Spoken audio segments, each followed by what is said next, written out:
అందరికీ నమస్కారం అండి. ఈరోజు కథ.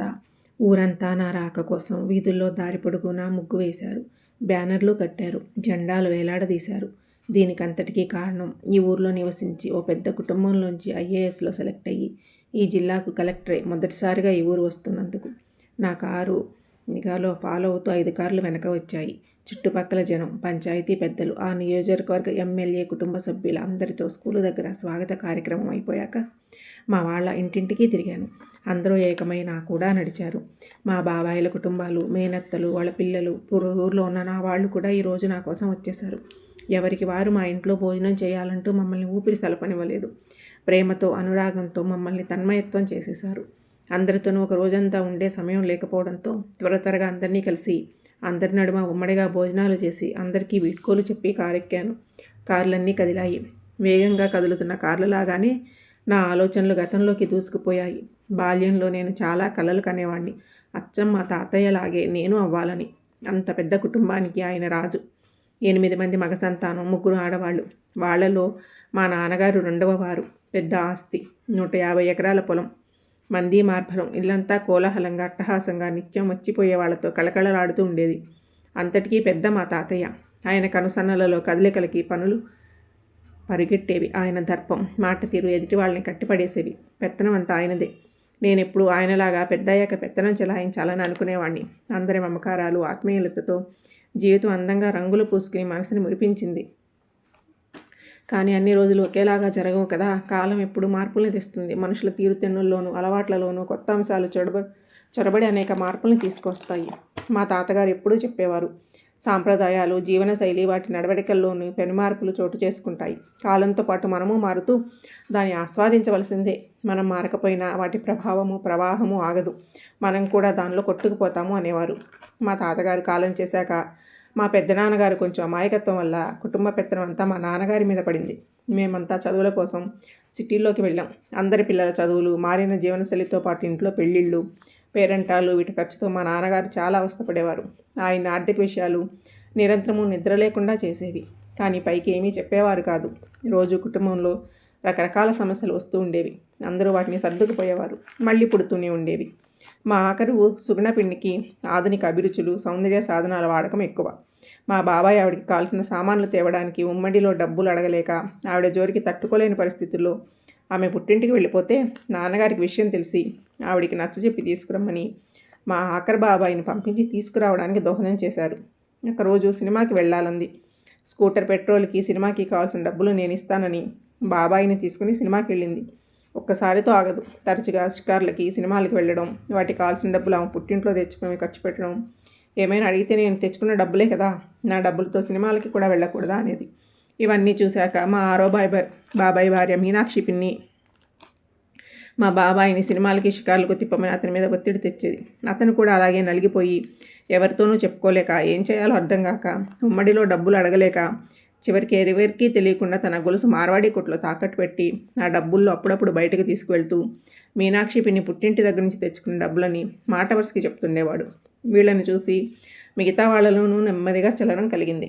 ఎలా డబ్బులు సమకూరేవో తెలియదు కానీ అందరూ బయట తిరగడానికి వెనకాడేవారు కాదు. ఇంట్లో ఉండే వాళ్ళందరికీ వంటలు చేయడానికి బాధపడేవారు.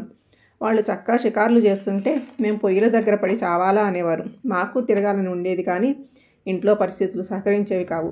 స్నేహితుల ఇంటికి కంబైన్డ్ స్టడీస్ అంటూ వెళ్ళి వాళ్ళ డబ్బులతో మేము షికార్లు చేసేవాళ్ళం. మా నాన్నగారు బెంగగా ఉండడం వల్ల నేను గమనిస్తూ ఉండేవాడిని. దానికి కారణం ఆస్తుల్ని అందరికీ పంచి ఇచ్చేయడానికి తాతయ్య గారి కండిషన్ ప్రకారం చేయకూడని పని. తాతయ్య గారు అందరినీ ఉమ్మడిగానే ఉండమని చెప్పేవారు. దానిలోని ఉపయోగాలు, బలం అన్నీ వివరించి చెప్పేవారు. ఎక్కువ మంది ఆత్మీయుల మధ్య మనిషి యాంత్రికంగా మారిపోకుండా ఉండడానికి కుటుంబం కలిసి ఉండడం చాలా ఉపయోగపడుతుందని చెప్పేవారు. ఒకరికొకరు సాయం, ఓదార్పు, జీవితానికి ఉండవలసిన విలువలు దీనిలో తెలుస్తాయని చెప్పేవారు. ఎక్కువ మంది నా అనేవాళ్ల మధ్య తిరగడంలో మనోధైర్యము, దిక్సూచి ఏర్పడతాయని ఆయన అంటూ ఉండేవారు.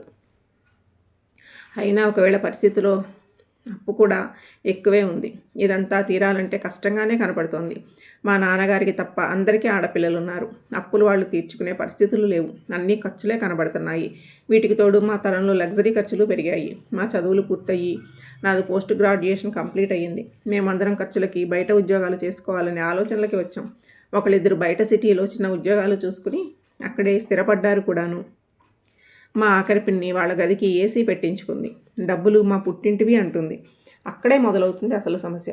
అందరికీ అదొక విడ్డూరం, హెచ్చరికల్లాగా కనిపించాయి. మిగతా వాళ్ళు అలా చేసే పరిస్థితి లేదు. భర్తలు పెట్టించలేరు. పిన్నిలాగా మనకి ఏసీ పెట్టించమ్మా అనే పిల్లల మాటలకి మనసు అదోలా అయిపోయి ఆడవాళ్ళు పిచ్చెక్కిపోయేవారు. ఉమ్మడిలో ఏసీలా కుదురుతుంది, కరెంటు ఖర్చు అందరికీ పడుతుంది కదా అంటూ కొందరు విప్లవం లేవదీశారు. ఇవన్నీ చూసి నాన్నగారికి బీపీ, షుగరు వచ్చేసింది. ఆయన ఆరోగ్య పరిస్థితి సరిగా లేకుండా పోయింది. దానికి కూడా మందులకి డబ్బులు అయిపోతాయని గుసగుసలాడేవారు ఇంట్లోని ఇంకొందరు. ఈ ఇల్లు మరి కొన్నాళ్లలోని ఉమ్మడిగా నడపలేమనే ఆలోచనలు ఆయన ఇంకా కుంగదీసేవి. రోజులన్నీ నిస్తారంగా గడిచేవి. కొత్తగా వచ్చిన మా మూడో బాబాయ్ గారి కోడలు మాటిమాటికి ల్యాండ్ లైన్ల నుంచి పుట్టింటికి పదే పదే ఫోన్లు మాట్లాడి అందరికీ కొత్త టాపిక్ అయి కూర్చుంది. కొన్ని రోజులు చూశాక మేము తక్కువ కాదన్నట్లుగా మిగతా వాళ్ళు గంటల గంటలు ఫోన్లు మాట్లాడి ఆ నెల బిల్లు కొండవీటి చాంతాడంత చేసి మా నాన్నగారికి దిమ్మ తిరిగేలా చేశారు.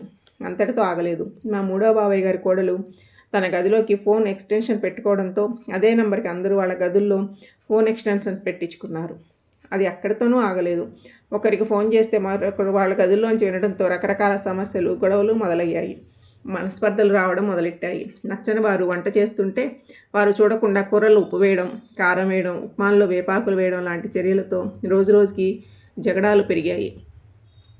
కొత్తగా పెళ్ళైన జంటలకి వాళ్ళ తీరిక సమయాల్లో సరస సంభాషణలకి కుదరకపోవడంతో రాత్రులకే పరిమితమై స్వేచ్ఛను కోల్పోయిన పక్షుల్లా ఫీల్ అయ్యి ఉద్యోగాలు వెతుక్కుని సిటీల్లోకి వెళ్ళిపోయారు. మెల్లగా ఇల్లు ఆధునికత సంతరించుకుంది. మిగతా వారికి ఏసీలు, ఫ్రిడ్జ్లు, ఫంక్షన్స్కి వెళ్ళడానికి 2 కార్లు, వీటితో పాటు అప్పు కూడా పెరిగిపోయి నాన్నగారు ఇంటి కథని మెల్లగా నడిపించడం మొదలుపెట్టారు. కార్లు సరిపోయేవి కాదు. ఎనమండుగురు బయటికి వెళ్తే మిగతా వాళ్ళకి అదే రోజు ఏదైనా కార్యక్రమం ఉంటే వెళ్ళడానికి కుదరక చిన్న చిన్న గొడవలు మొదలయ్యాయి. 4గో బాబాయ్ గారి అబ్బాయి ఆదివారాలప్పుడు తాగి వచ్చి ఇంట్లో ప్రేలాపనలు పేలి ఆ రాత్రి కొంతమందికి నిద్ర లేకుండా చేసేవాడు. దాంతో తాగి ఇంటికి రాకూడదని నిషేధం పెట్టారు. అతను రాత్రిళ్ళు రావడం మానేసి స్నేహితుల ఇళ్లలో ఉండిపోయి ఉదయాన్నే వచ్చేవాడు. అది కూడా ఒక కారణమైంది. అతను ఒక HIV పేషెంట్లా చూసి అతని సామాన్లకి దూరంగా మెలిగేవారు. నాన్నగారు అందరినీ మందలించి ఇతన్ని ఇక్కడే ఉండమని అందరినీ ఓదారికి తెచ్చారు. కొద్దిమంది ఉద్యోగాల పేరిట సిటీల్లో స్థిరపడిపోయారు. మరికొందరు భార్యలు తెచ్చిన కట్న కానుకలతో వ్యాపారాలు మొదలుపెట్టి పిల్లా పాపలతో ఉంటే వాళ్ళని చూడడానికి మా బాబాయిలు, పిన్నులు వెళ్ళి చూసిరావడమే కానీ పర్మనెంట్గా ఉండడానికి కుదరక మిగతా వాళ్ళు ఏమనుకుంటారోనని ఉమ్మడి కార్యక్రమాల్లో పాలు పంచుకుంటూ మనసుని మనవాళ్ళ దగ్గర పారేసుకుని బలవంతంగా జీవించేవారు. అయినా తెగించి 2 బాబాయిలు కొడుకుల దగ్గరికి వెళ్ళిపోయారు. ఉన్నవాళ్లలో సగం మంది ఏదో ఒక రోగంతో ఉన్నవాళ్లే. వాళ్ళ మందులకు ఎక్కువ డబ్బు ఖర్చు అయిపోతుందని ఆస్తుల్ని పంచేయమనేవాళ్ళు తయారయ్యారు. నాన్నగారు మాత్రం తాతయ్య గారి దారిలోనే కంకణం కట్టుకున్న మనిషిలాగా అంత అనారోగ్యంలోనూ లేచి బలాన్ని తెచ్చుకుని అడుగులు ముందుకు వేసేవారు. నాన్నగారికి ఆరోగ్యం బాగుండకపోవడం వల్ల ఉద్యోగానికి బయటికి వెళ్ళడానికి నాకు అవకాశం కుదరలేదు. అయినా నేను సివిల్ సర్వీసెస్కి కావాల్సిన పుస్తకాలన్నీ ముందేసుకుని తీరిక వేళ్లల్లోనూ రాత్రిళ్ళు బాగా కుస్తీ పట్టేవాడిని. ప్రస్తుతానికి ఆయనకి చేదోడు వాదుడుగా ఉంటూ పనులన్నీ చూసుకుంటున్నాను. ఆయన మాటలకి ప్రణమిల్లవలసి వచ్చింది. ఇంతటి కుటుంబాన్ని నడిపించే నాన్నగారి పక్కన ఆసరా కూడా అవసరం అనిపించింది. ఎవరికి వారు స్వేచ్ఛా జీవితం కావాలనుకుంటూనే వాళ్ళు సంపాదించుకునే డబ్బు ఎప్పుడూ ఒక చోటకి చేర్చే క్రమంలో కొంత వ్యక్తిగత దాపరికాల్లోకి వెళ్ళిపోతుంది. కుటుంబం నిశ్చితమయ్యే కొలది దాని మీద కేంద్రీకరణ తగ్గిపోతుంది. అందరూ సుఖంగా ఉండాలంటే కొంతమంది త్యాగం తప్పదు. ఈ కుటుంబాల్లో వాళ్ళ అభివృద్ధి, ఆనందాల్లో మనకు గొప్ప ఆత్మతృప్తి లభిస్తుంది. మా ఆఖరి బాబాయ్ గారి అమ్మాయికి పెళ్లి కుదిరాక కట్న కానుకల విషయాల్లో మా పిన్ని గారు ఇంకా ఎక్కువ డబ్బు ఇచ్చి పెద్ద సంబంధం చేయాలని పట్టుబట్టి అన్నం తినడం మానేశాక ఆస్తి డొంకంతా కదిలింది. నాన్నగారి కుటుంబంలోని అందరినీ అత్యవసరంగా కూర్చోబెట్టి ఆస్తుల అప్పులా చిట్టా చదివారు. అప్పులు ఎలా ఎందుకు చేయవలసి వచ్చిందో ఆధారాలతో సహా వివరించి చెప్పారు. కానీ ఎవరు అప్పులు పంచుకోవడానికి సుముఖంగా ఉన్నట్లేరు. ఇవన్నీ నిజమా కాదా అన్నట్టుగా తెర వెనక మాటలు మొదలుపెట్టారు. 1-2 అప్పులు మాకేం సంబంధం, మాకు చెప్పి చేశారా అని అడిగారు. నాన్నగారు నీరు గారిపోయారు. ఆయన అప్పులకి భయపడలేదు. కుటుంబంలో ప్రేమలు, ఆత్మీయతలు లేకపోవడం ఆయన్ని చాలా బాధ పెట్టాయి. నీరసించిపోయి ఆయనకు తిండి సహించేది కాదు. నాన్నగారు అందరికీ ఒక ఆలోచన చెప్పారు. కొంత డబ్బు బయట నుండి తెచ్చి ఏదైనా మంచి వ్యాపారం చేసి అప్పులు తీర్చేసి ఆస్తుల్ని పనిచేసుకుందామని ఒప్పించారు. చాలా రకాల వ్యాపారాలు చేసి లాభాలు రాక తిరిగి అప్పే మిగిలింది. చేసేదేమీ లేక నాన్నగారు ఆస్తిని సమాన వాటాలుగా వేసేశారు. అప్పుల్ని తన మీద వేసుకుని అందరి వాటాలు పనిచేసి ఆయన వాటా ఆస్తిని అమ్మేసి అప్పులు తీర్చి ఉన్న అతిపెద్ద ఈ మండవా లోగిలు కూడా అమ్మేసి అద్దెంట్లోకి మాకం మారాము. ఇంత జరిగాక నాన్నగారు ఆరోగ్యం క్షీణించిపోయింది. ఎవరితోనూ మాట్లాడేవారు కాదు. మనిషి అదోలాగా అయిపోయారు. నాకు భయంగా ఉండేది. ఒరే ఈశ్వరా, నీకు అన్యాయం జరిగిపోయిందిరా. ఏమీ ఇవ్వకుండానే నడి రోడ్డు మీద దిగంబరంగా నిలబెట్టి బతకమని వెళ్ళిపోతున్నానురా అంటూ కన్నీళ్లు తెచ్చుకునేవారు నాన్నగారు. అలా నాన్నగారు కంటతడి పెట్టడం నేనెప్పుడూ చూడలేదు. అమ్మ ఏడ్చేది, నాకు బాధ కలిగి కన్నీరు వచ్చేది. అమ్మ ఎప్పుడూ సహనమే, భర్తకి తగ్గ భార్య. నాన్నకి ఇంకా ధైర్యం చెబుతూనే ఉండేది. ఉమ్మడిగా పెద్ద కుటుంబాన్ని నడిపిన నాన్న ఏమీ లేకుండా ఇలా అయిపోవడం చూసేవాళ్ళకి చాలామందికి బాధేసింది. తెలియని వాళ్ళ ప్రశ్నలకి జవాబులు చెప్పలేక, చందాలకి పండగలకి వచ్చే వాళ్ళకి మునుపటిలాగా ఇవ్వలేక, అసలు ఇచ్చుకోలేక ఆయన పడే మనోరోధన నా మనసుని మెలికలు తిప్పేసింది. ఇలాంటివన్నీ చూడలేక, భరించలేక ఓ రోజు అందరినీ వదిలేసి గుండెపోటుతో పైకెళ్ళిపోయారు. అద్దెంట్లో మాకు రోజులు గడవడం ఇబ్బందికరంగా మారింది. అందరం కలిసుంటే ఓదార్పు, మానసిక ధైర్యం ఉంటుంది, సగం బలం వచ్చేస్తుంది. బహుశా నాన్నగారు చివరి రోజుల్లో తన వాళ్ళని చూసుకుంటూ ఆ బలంతోనే బతికారేమో అనిపిస్తుంది. నేను సివిల్ ఎగ్జామ్స్ గట్టి ప్రయత్నం మొదలుపెట్టాను. ఆత్మీయత, ప్రేమ ఈ రెండూ తగ్గే కొలది కుటుంబం విచ్ఛిన్నమవుతుంది. అందరినీ ఒకచోట యాంత్రికంగా కలిపి ఉంచేది డబ్బు ఒక్కటే. డబ్బు పోయాక మా వాళ్ళందరికీ మా మీద ప్రేమలు తగ్గాయి, రాకపోకలు లేకుండా పోయాయి. మంచికి చెడ్డకి పలకరించడం మానేశారు. అప్పుల్ని మేము తీసుకుని వాళ్ళకి అప్పులేని ఆస్తులు పంచామన్న విషయం ఎవరి మనసుల్లోనూ ఉన్నట్టు కనిపించడం లేదు. ఒకరోజు తాతగారి నుండి సంక్రమించిన రంగం పెట్టెకి తాళం లేక తాళాలు బద్దలు కొట్టాను. ఎప్పటి నుంచో అలాగే ఉండిపోయిన దానిలో ఏమున్నాయో చూద్దామని. లోపల ఏమీ లేవు.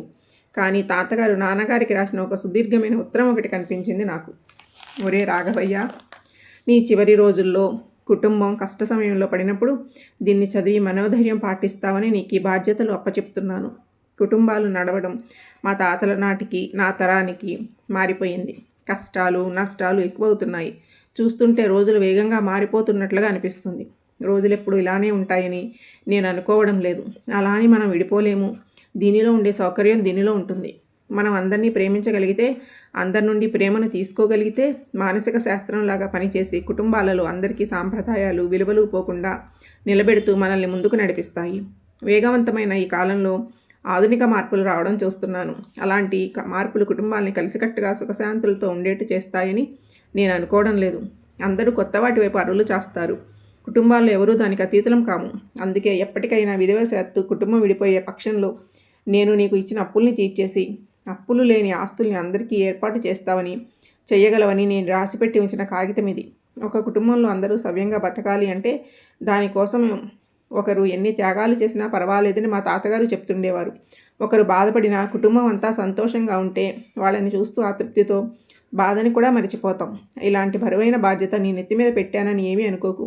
ఎప్పటి నుంచో మన కుటుంబంలో వస్తున్న నడవడిక ఇదే. నా తర్వాత అయినా నువ్వు ఈ కాగితాన్ని చూస్తామని ముందుగా రాసిపెట్టి దీనిలో దాచాను. ఇట్లు మీ నాన్న. ఉత్తరం చదివాక నాకు కన్నీళ్ళొచ్చాయి. మా నాన్నగారు చాలా గుండెలోతు మనిషి. మా తాతగారి నుండి అప్పు సంక్రమించిన విషయం ఎవరికీ చెప్పకుండా దాచారు. ఆయన కాలంలో కూడా కొంత అప్పు ఏర్పడిపోయింది. తాతగారి మాట నిలబెట్టడానికే కాబోలు అప్పులకు ఆస్తినంతా ఇచ్చేశారు. ఈ విషయాలు బయటికి ఎప్పుడూ చెప్పలేదు. తాతగారి అప్పు గురించి చెప్పి తన డబ్బు పోకుండా చూసుకోవచ్చు. కానీ తాతగారి మాటని నిలబెట్టడంలో పూర్తి త్యాగానికి సిద్ధపడిపోయారు. అమ్మ దగ్గరికి వెళ్ళి ఈ ఉత్తరం చూపించి అడిగాను. మా అమ్మకి ముందే తెలుసట.